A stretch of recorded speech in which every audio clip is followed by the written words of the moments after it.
your host, Neil deGrasse Tyson, your personal astrophysicist. And today's topic is on higher dimensions in space and in time. And for that, I have a new co-host, Harrison Greenbaum. Harrison, hey, welcome to Star Talk. I'm very excited. Where have you been all our life? I've been around in another dimension watching you guys. That's what it was. Yeah. It was another dimension. Glad to have you. And I hope this topic is something you feel good about. Absolutely. Okay, because even if you don't, I got somebody else just in case. Okay, cool. Perfect. Let me introduce an old-time friend. It's John Allen Paulos. He's a professor of mathematics at Temple University over there in Philadelphia. Philadelphia. There you go. He's written some books. Most recently, A Numerate Life. Sounds very autobiographical. Is that correct?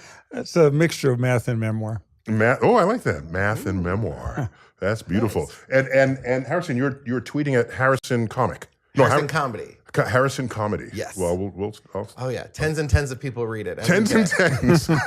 Oh yeah, killing it. So, John, I called you onto the show because we always get questions, because part of the show is going to be cosmic queries. And we always get questions about dimensions, sometimes informed by movies that people saw. But there's other things about dimensions that I think are just awesome that people wouldn't even necessarily know to ask. And I brought you in because you're my mathematician at arm's reach. Harrison, do you have your own mathematician? I have a calculator on my phone. Close enough. But I think everybody should have a mathematician at arm's reach. I was a psych major. We had our own statistics. We had statistics for psych, which was not as heavy. It was like a toned down. Yeah, like this is a median. Like, okay, we got it. So let me walk through what I'd like to explore. And I want to hear how you would plug into it. All right, okay? Sounds good. So we are all familiar with living in 3 dimensions, okay? And we measure them all the time. We have height, width, and depth, all right? And mathematically, it would just be X, Y, Z. That's how we do that, right? Okay. And we're good with that. We can move in any of these directions at any time. We have full fluidity in the spatial dimensions in which we occupy. Okay. Now, there's a 4th dimension we talk about, time. We are moving forward in time, but we don't have access to the past. So we are forever prisoners in the present, transitioning from our past to our future. So that's a different kind of coordinate. I don't want to worry about that just yet. I just want to imagine that we had like a 4th spatial coordinate that you can move around in. That would just seems to me to be really cool. But before we get there, let's start small. Okay, so let's imagine a 2-dimensional being. That's something that only has height, sort of, and width, but not depth. All right. So this would be like the Edwin Abbott's book, right? Flatland. Flatland, right? Flatland. Could you just remind us about the themes of that book, written like 100 years ago, right? Right. He talks about what he calls flatland, which is a 2-dimensional surface. He was a mathematician, and circles and lines and polygons move around on this 2-dimensional space. So polygon is just it's like a stop sign. Right. As an example of a square, a stop sign, this sort of thing. Yeah, what interesting thing about Flatland, though, is there's a lot of social commentary built into it. He criticizes Victorian values, especially with regard to women. Women are just lines, and the way they communicate is by wiggling their back part. And there's very hierarchical. Very hierarchical. The polygons that have more sides are above, superior to triangles, for example. The ideal is a circle. Even in 2-dimensional universes, people got to divide themselves up. Right. So there's a social hierarchy. Right.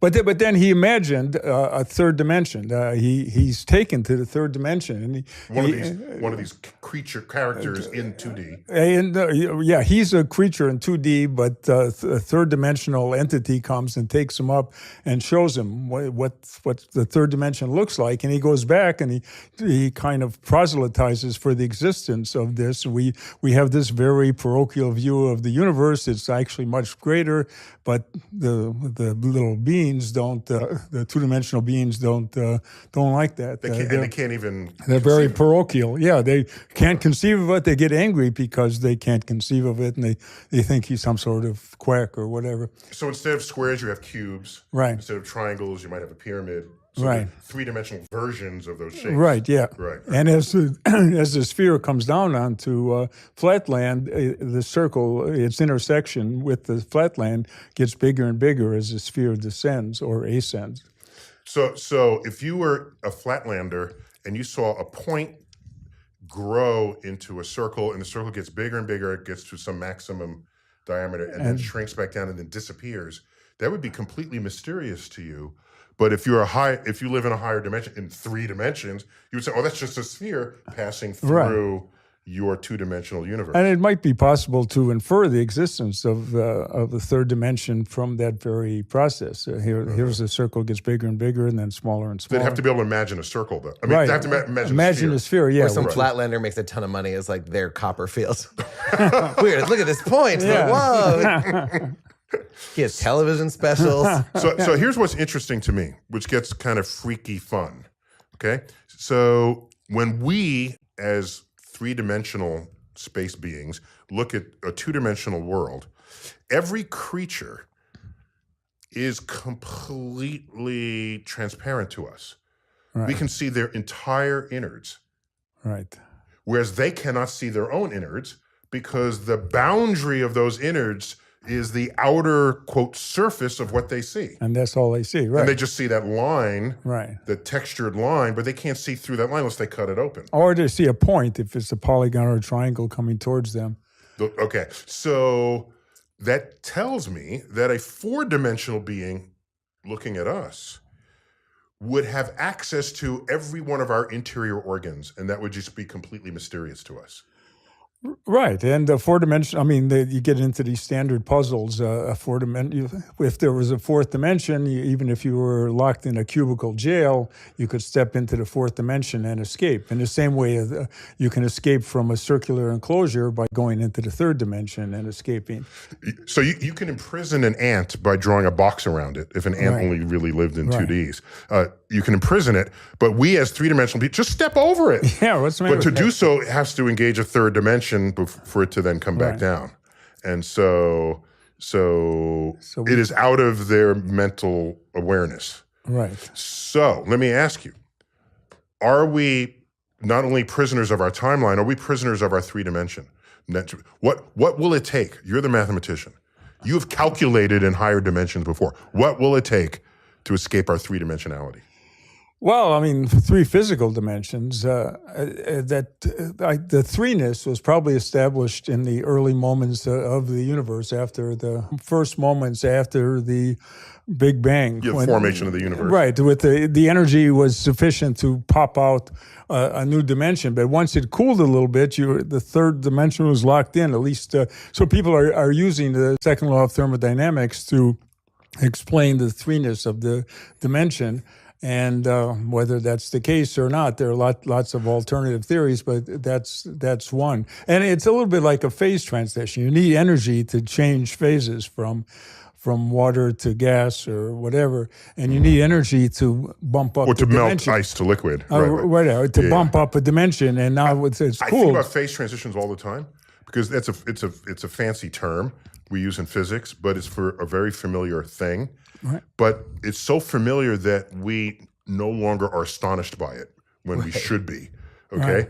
Here is this liquid, and then it becomes completely solid.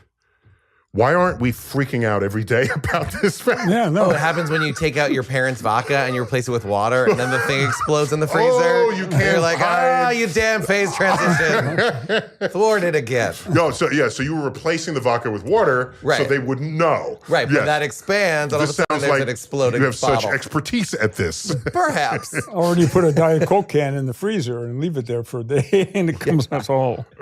Right. So it's that would be that's a different. That's That's a 'cause it's different going in the expanding. other right direction. No, if you expand, that's Right, it's a yeah. separate phenomenon. Yeah, right. From Than- just the than phase just transition. phase, yeah. Right. Yeah. So what you're saying is we missed a few phase transitions in the early universe. We Right. could have been 4-dimensional, 5-dimensional. Right, beings. and I mean, these are defective dimensions if you believe in string theory. Yeah, there, yeah.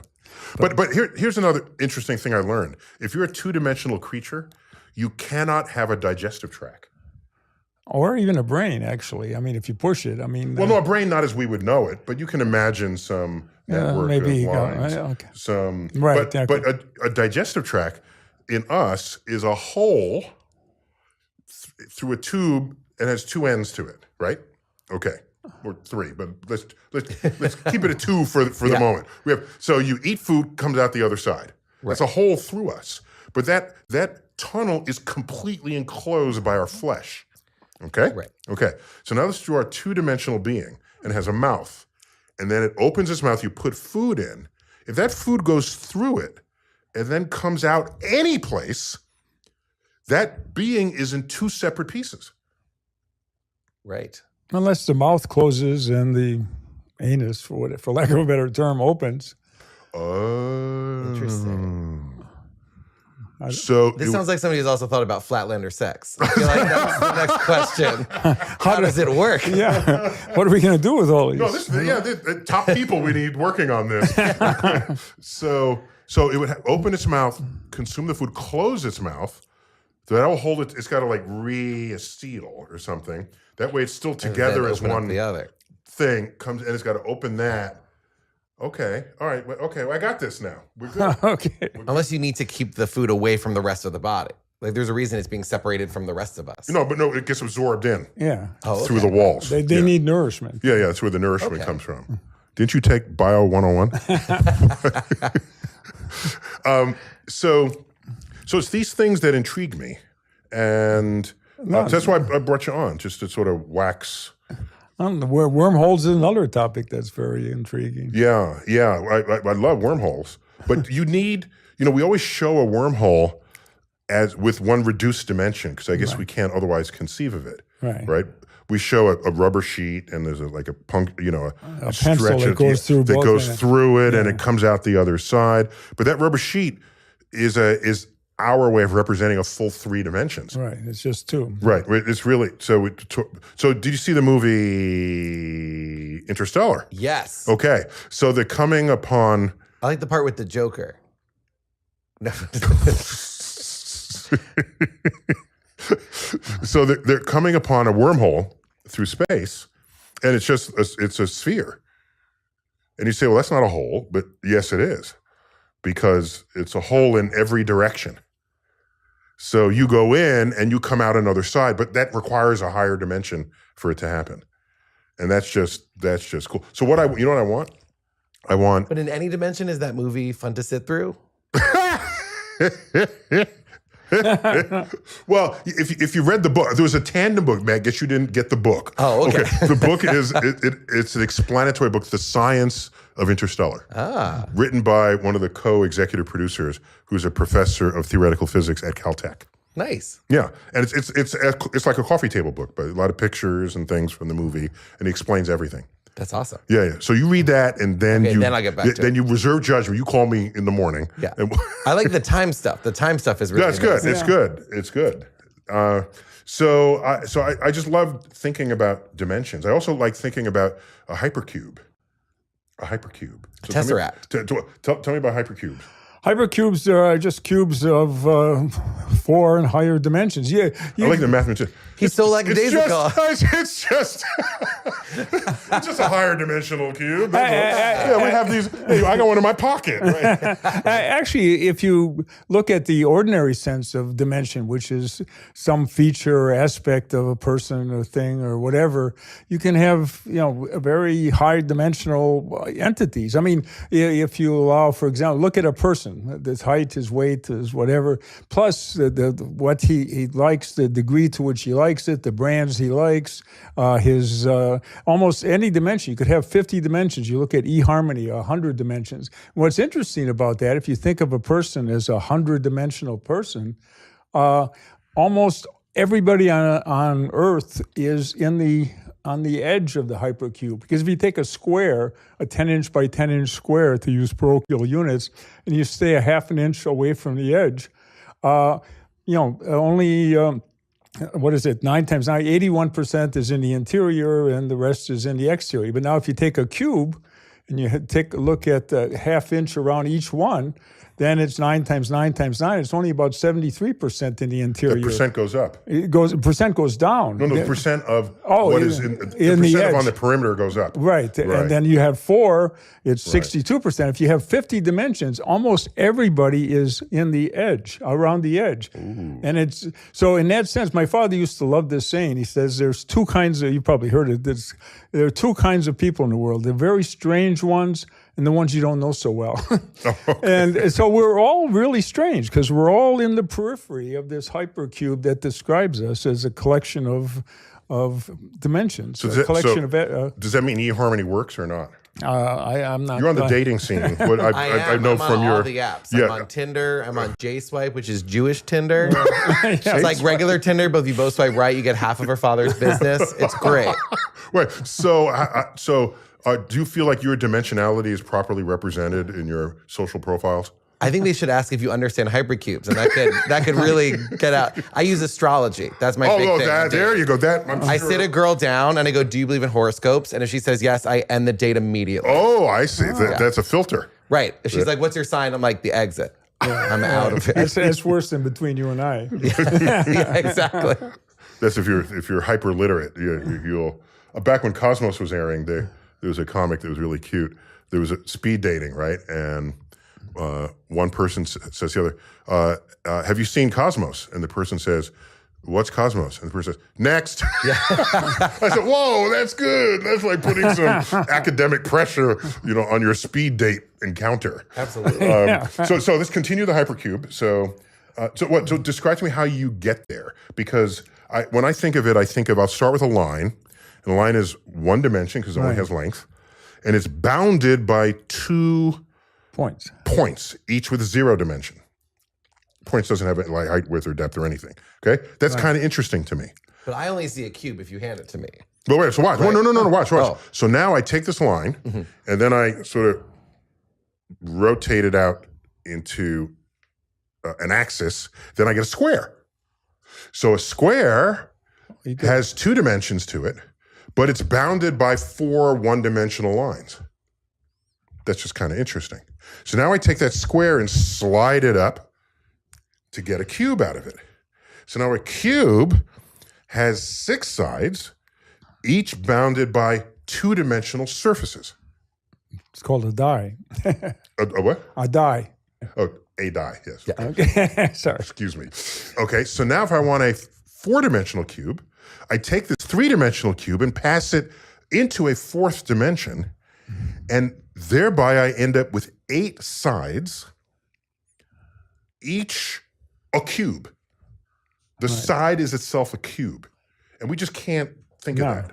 But you're a mathematician, you've been doing, can you think in 4 dimensions? Or is it still weird for you? No, you still have to resort to cross sections. I mean, there are animated versions of the tesseract where it rotates. The tesseract is the 4-dimensional cube. The 4-dimensional cube where it rotates and you look at the various cross sections. You can get a little bit of a feel, but no. I mean, some people. I mean, Thurston, late mathematician, did have a kind of visceral feel for 4-dimensional entities, but most mathematicians. Okay, so I don't feel so bad.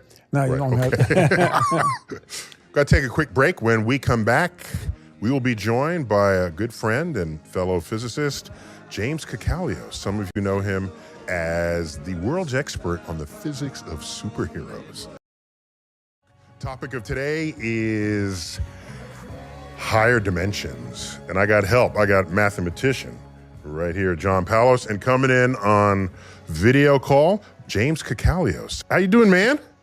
I'm doing great. How are you? Excellent. You've met my co-host for today. Harrison Greenbaum. And wait. For those of you who see this on video, you have superheroes dangling from your wall. Now, I knew you wrote the book, The Physics of Superheroes, but little versions of them have appeared to have invaded your den. You may think of them as action figures, Neil, but to me, they are lecture demonstration tools. Oh, that's how you explain that to your mother and to your wife. Yes. Okay. And my department chair, yes. You've been expensing a lot of action figures. Yep. Moving on. So, one of your favorite books of mine is The Physics of Superheroes, but that's not your latest book. Remind me of your latest book. The latest book is, and hair. I happen to have it right here. Who says this isn't the Marvel age of shameless plugs? This is the physics of everyday things. Excellent.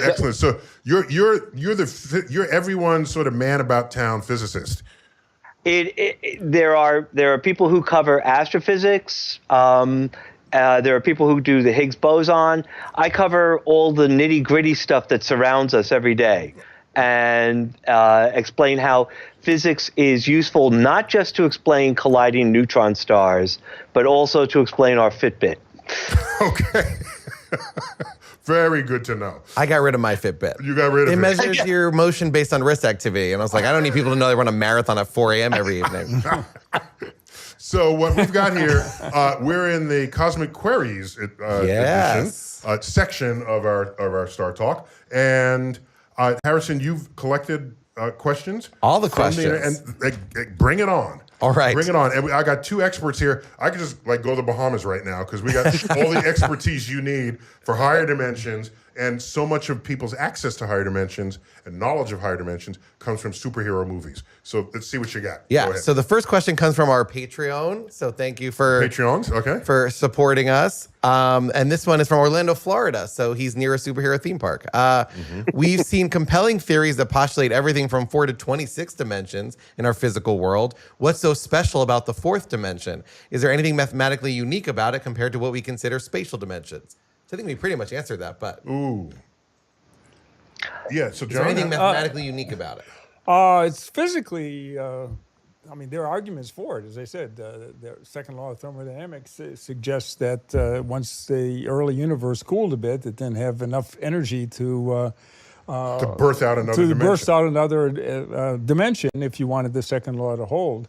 So the fourth is beyond us. But you're saying we're stuck with 4 dimensions. We're stuck with 3 and 1, 4 dimensions. So there are these other deficient, for lack of a better term, dimensions if you believe in string theory. But okay. That's. There are lots of theories. Kant had his own theory, but I don't want to get into Kant. Immanuel Kant. Kant. Okay, yeah. But he didn't know anything about cosmology. No. Well, one thing he did, he made a distinction that many people derided between noumena and phenomena. Noumena is the way things are that we'll never know. Phenomena is the way we see things. We are a priori categories. And in a way, the string theory is something we'll never know. And the extra dimensions and other universes we'll just never know. In physics, we don't give a rat's ass about what something is if what it is not revealed to us through a measurement. Yeah, but... would you agree with that? I would. It is kind of disturbing that of all the extra dimensions, none of them are in the time domain. They all seem to be extra spatial dimensions, because if they were in the time domain, then maybe we could move back and forth in time the way we move back and forth in space. And in fact, science fiction stories have sometimes suggested that would be how time travel would occur. So help me on this. So if we had more than one time dimension accessible to us, does that mean we can just go off in one time coordinate while freezing our movement in the other time coordinate and do things with our life and then return and then continue? Because that's what I do spatially. Why not? No, presumably that would be in fact the case. That's kind of right. Cool. So that I can't remember where. It might have been even an H.G. Wells short story about that might be a way of achieving time travel, that they discovered that there's other pathways, just so you can get from one point to another taking alternate routes. Alternate time routes. you could in spatial routes we do it all the time. Right. So Oh, I see. that you could But spatially, you'll take a shortcut. You'll do it. Right. You'll You go could take the- backwards to where you once were. You'll Exactly. visit your old haunts. Yeah. It's like Right. a time shortcut. Yeah. So you could have a time shortcut, right? But you- That would be interesting. But they never want to add another time dimension when they need to add dimensions. But is this anything different from the wiggly wobbly timey wimey time of Doctor Who? I think that ultimately the reason why there are only extra spatial dimensions is in fact just that, to avoid saying, well, they kind of postulate time travel is not going to happen, so everything has to stay, all the extra dimensions are spatial. Well, time travel always leads to the grandfather paradox. You go back in time Right. and Mm-hmm. kill Right. your grandfather. Right. And Unless the- the universe splits there. In one universe, your You know, that's so grandfather... violent. Okay, All you that's have the to many do- worlds. So that's the many worlds. That's right. So Right. you can go back in time, but it's an alternate, so you can kill as many grandfathers as you got bullets. If time travel And existed, would Trump be president? There's nobody who's using their time travel to come back and be like, "What are you doing?" No, but I'm working on it. I'm working on it. All you have to do is prevent your grandfather from meeting your grandmother. Yeah. Then you won't be born. Or Right. delay when they had sex by 10 minutes. There's this guy with blood on his hands. He's like, "You just had to go to the library." That's all. Knock a book out of his hand. Oh my god! All right, let's go to the next question. What All do you right, have? this gets us to our next one from Justin Collado in Facebook. How much cannabis do I have to smoke to get to the fourth dimension? Ooh. Ooh. I'm assuming he's in will Seattle defer to experts. Or Colorado. or Colorado. Yeah, we got good places for that. What are you looking at me for? I know. Okay, so John, when you get deep into your math, how much cannabis is required to reach different dimensionalities in your analysis? I don't know. No, don't know. Okay. Okay, you so have- that's an experiment that you could perform. Yeah, well, in my particular case, it'd probably be a tiny amount since I don't ever engage in such. So I think a tiny little bit, and I'd be in the fifth dimension. Okay. And Time slows down when I use it, so oh, that's yeah? a way of Okay. changing Yeah, right, the fourth yeah. dimension Right. So is that for you? for me. Yeah. Yeah. Rest of us are looking at My you like, friend. What? Oh, your The- friend. yeah, Slow my down for your friend in friend Colorado. who smokes. Yeah. I don't know anything about that. So, All right, next All one. right, cool. This is from the Star Talk website. Is there a study of physics that delves into the 0D dimension? Every other dimension possibility is looked at, like in string theory, but why is the possibility of dimensions lower than one excluded from that line of thought? Well, technically they're not, because that's what a singularity is in the center of a black hole. That's what the singularity was at the birth of the universe. Right. That's the definition of a singularity. So now here's the problem. And James, correct me if I'm wrong here, or if you think differently about it. What's interesting about these singularities is that we know in advance that's where Einstein's general theory of relativity breaks down. We need a new way to gain access to what's going on in the universe at those points of singularity. And it's been said that's where God is dividing by zero. We're like, you're not supposed to do that. Okay. So and string theorists are supposed to be lining up to handle that limit, that limiting case. So yes, that this writer needs to think of singularities as the zeroth dimension. And James, could you add to that? So along what you just suggested, Neil, the tricky part is that if you're going to you say physics only cares about things that you can measure and what the evidence is, and at the singularity, we have no evidence and all of our equations break down, it makes it rather tricky to then have a theory that accounts for the singularity and then presumably would then account for things that we're observing today to try to justify. I hadn't thought about that. What you're saying is you can't use a macroscopic object to measure a zero-dimensional thing. Right. So- well, and or going back to that point, of the singularity, it's like, where's the evidence? We say, what's the evidence, or what's the data You that have you're to be going there, to use? but you can't be there Yeah. if everything is singular. All right, next question. What All do you right. have? So this is sort of related. We touched on it a little bit, but this guy on the website, Gary F. Anderson, he said, supposedly before the Big Bang, dimensions didn't exist. When the Big Bang manifested itself, dimensionality suddenly came to existence. Did that dimensionality expand at the speed of light, or did it just instantly pop into existence, creating an infinite empty universe? Well, everything we know says that we were endowed by the matter, energy, space, and dimensionality from the transition from an extremely high temperature universe to one that's much cooler, and we're freezing out these properties as the universe expands and cools. Wow. So James, would you add or subtract anything from that account? Not at all. I'm a humble but lovable solid state experimentalist. So, Don't blame me for this Big Bang stuff. no. But this is not my area of expertise, so I will defer. Yeah. So I mean, you get this at different stages of the extremely early universe, and so we're stuck with the universe we have. Get over it. Next question. That's fair. Got time for one more before we take a break. Go. Yeah. Green Meteor from Instagram said, "Is death the fourth dimension?" Ooh. Seem like more the zeroth dimension. you just disappear. That's good. Yeah, I would agree. Death is the zeroth dimension. Yeah, I'm going with that. You're going with that. We got three. It works for me. 3-0 here. We're going with it. Okay, so we got another one. Bring in another Sure. one. Richard Adams on Facebook says, "Do accounts of powerful deities make more sense when you consider higher dimensions?" Ooh. Well, when you think about like the flatland example, that if we lived in a flat dimension, a three-dimensional person who could put things in and out of our flat dimension would seem, extra physical, would seem beyond our realm or our understanding. And isn't that what Thor is to Earth? Thor exists in higher dimensions. They have access to space-time dimensions that we don't. Isn't that correct? Presumably. Well, you're my comic book guy. Don't tell me presumably.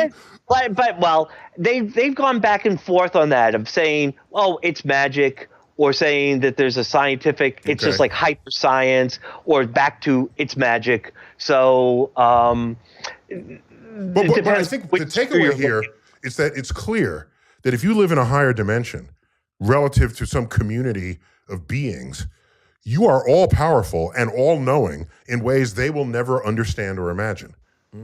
Yeah, I think that's right. So I think that's right. The answer is yes. The answer is yes. Yeah. I think the answer is basically yes. Yeah. Yeah, it's indistinguishable from what a high and deeply religious people will say God is knows all and is all powerful. They will ascribe powers to God that any of us would give to a higher dimensional being. If they, I think that would be a trivial. And you could have a hierarchy of gods too: the fourth dimension, the fifth dimension, sixth dimension. Yeah. So I just need to find a flatland and be God. Is that your first thought? Is that what you really? Yes, the cult of Harrison. There'll be a bunch of flatlanders giving me two-dimensional offerings. Like the tiny insects you are. Exactly. Well, when we come back, more of Cosmic Queries on higher dimensions. Beyond the three spatial and one time dimension with which we are familiar. I've got math professor John Paulos. I got my co-host, Harrison Greenbaum. And on video call, I've got James Kakalios, one of my favorite people out there of them all, Mr. Superhero Expert. So we got questions from our fan base. Yeah. So what do you have? Alex Lanter from Twitter wrote, "Is a tesseract a fourth dimensional object?" Follow-up, what is a tesseract? So that's weird that this person doesn't even know what it is, but he's asking about Well, it. because he's seen it in the movies. Yeah. So obviously the word tesseract has its origins in mathematics. Right. And it was then co-opted by the Marvel Universe, I presume. Right. So earlier in our first segment, we talked about the tesseract just as a four-dimensional cube. So if you can tell us, what role does it play in the Avengers pantheon? Not so much the Avengers. The Fantastic Four at one point had their headquarters that was kind of a tesseract so that they could be on just a warehouse on the New York wharf, and yet have managed to have the facilities of a skyscraper there. So It was a real estate device? wait, so Exactly. It was a real estate. It was a real estate scam. It's bigger on the inside. Trust me. so it's bigger on the inside, like Doctor Who's TARDIS. police call box, the TARDIS, like Mary Poppins' bag, which she Mary pulls Poppins' mirrors and lamps out of it, like Hermione's purse in Harry Potter.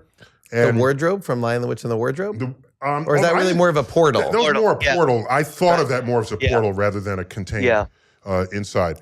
What's the movie I'm remembering where the Tesseract was in a NASA facility and They were talking about. So that was the Tesseract was actually one of the Infinity Stones that was in the first Avengers film. I know it. Yes.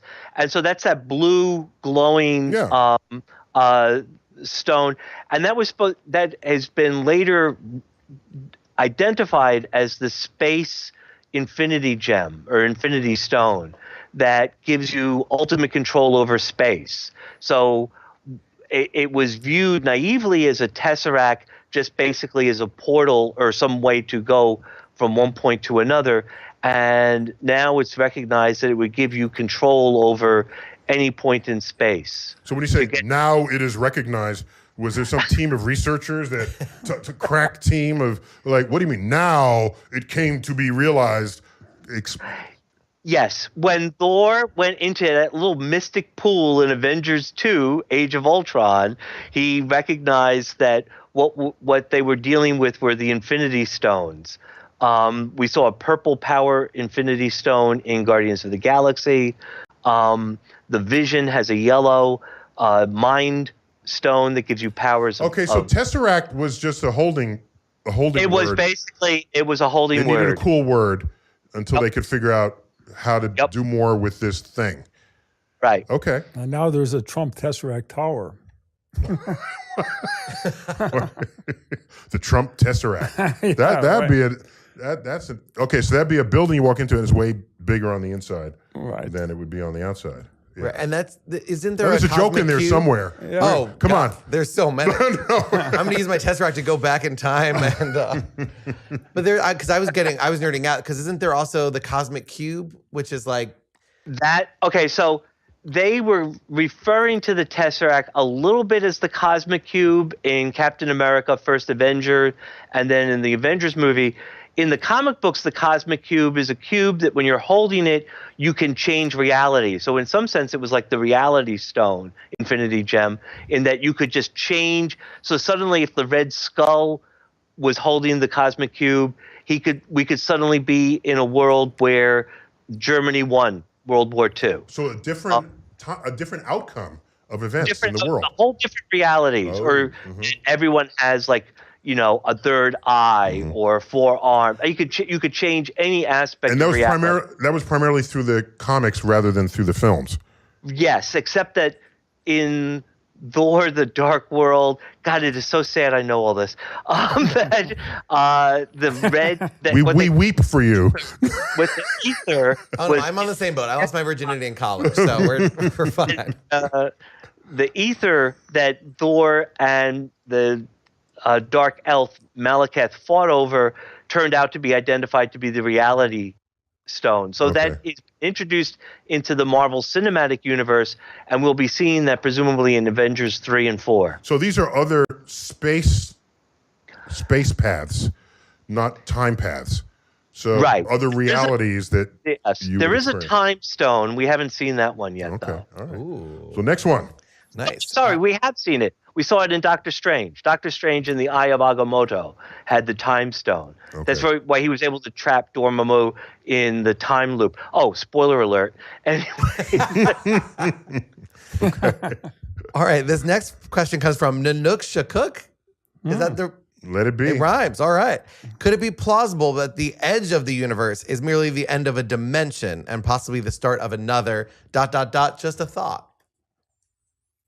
Well, so it turns out variations on the multiverse idea have it that there are pockets of the universe that are expanding in such a way that other expanding zones don't know about each other. Okay, so the independently expanding zones within sort of the space that's spread out among this metaverse, if you will, this multiverse. And so the edge of your universe is technically the edge of your reality. But I learned this, James, I don't know if you knew this. I learned this like a week ago from a cosmology colleague of mine, that you can have one edge of an expanding universe bump into the edge of another expanding universe, and that would show up as a circle, because these are expanding bubbles. If two bubbles intersect, you get a circle. And that would show up in sort of the cosmic microwave background. Like Flatland, the sphere coming down. The sphere coming through. So I don't think we can think of it so much as another dimension, but it certainly would be the boundary between your universe and other universes. And so that's got to be pretty good if you found a way to portal from one to tunnel from one to the other. You do a lot of tunneling in your microphysics, don't you? Yeah, we do. All I know is that if one universe bumps into another universe, your insurance rates are going up. Okay. No, you get one forgiven collision. Oh, you get one. It's no fault. It's one no freebie, fault. the mulligan. Yes. All right, Harrison, what else you got? All right.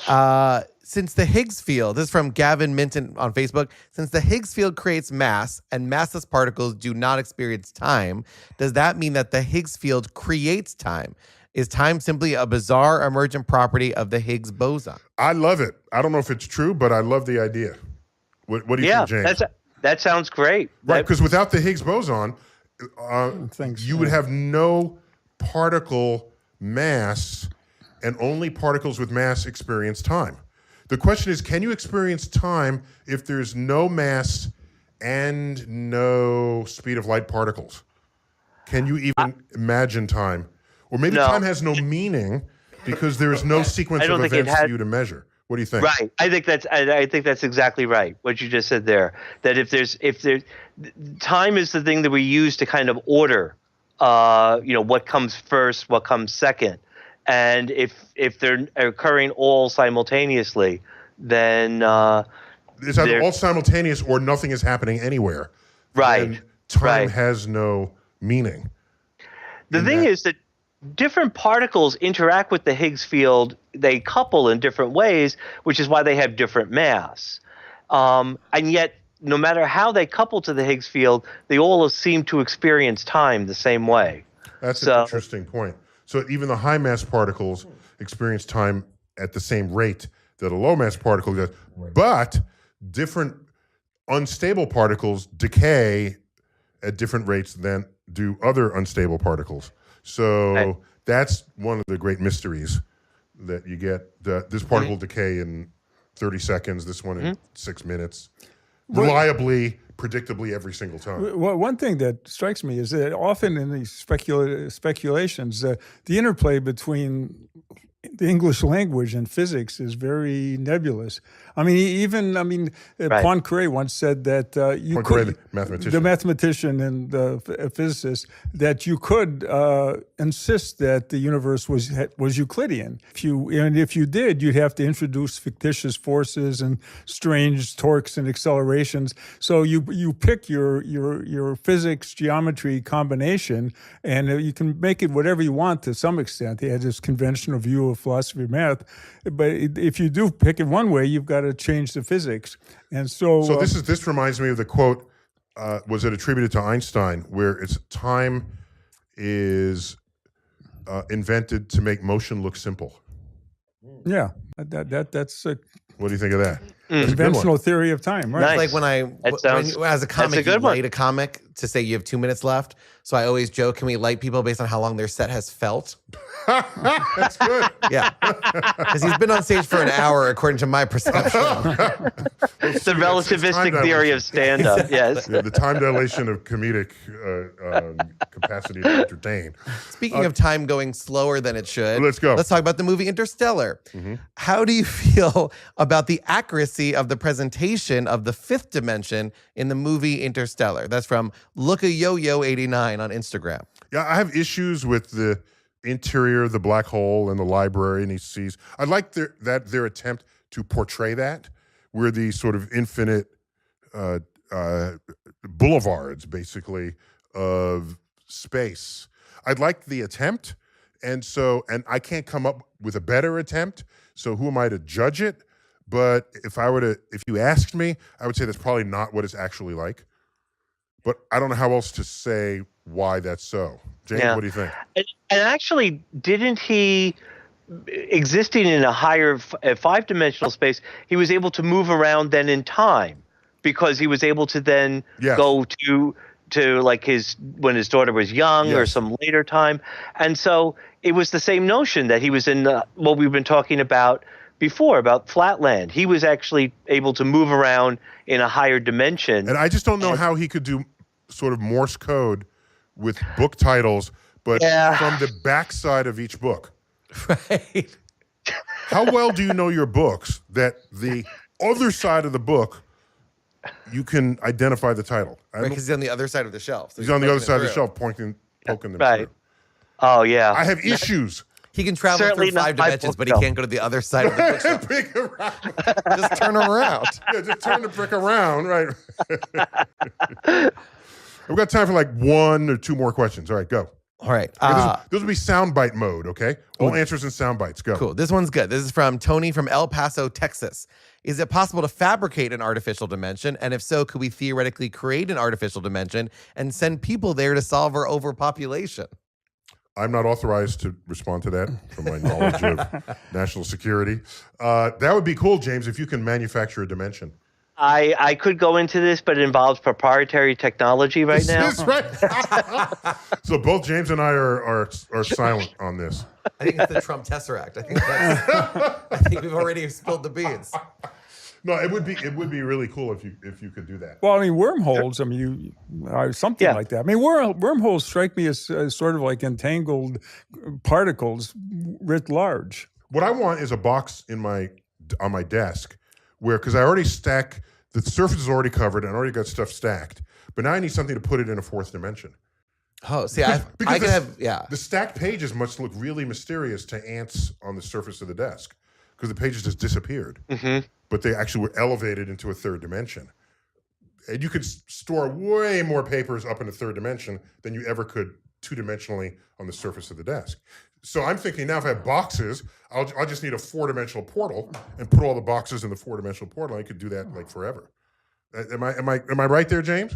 I think it will not violate any point of entropy because no information will be preserved. But I think no, I'm not saying put it forever. Then you can access it later if you want.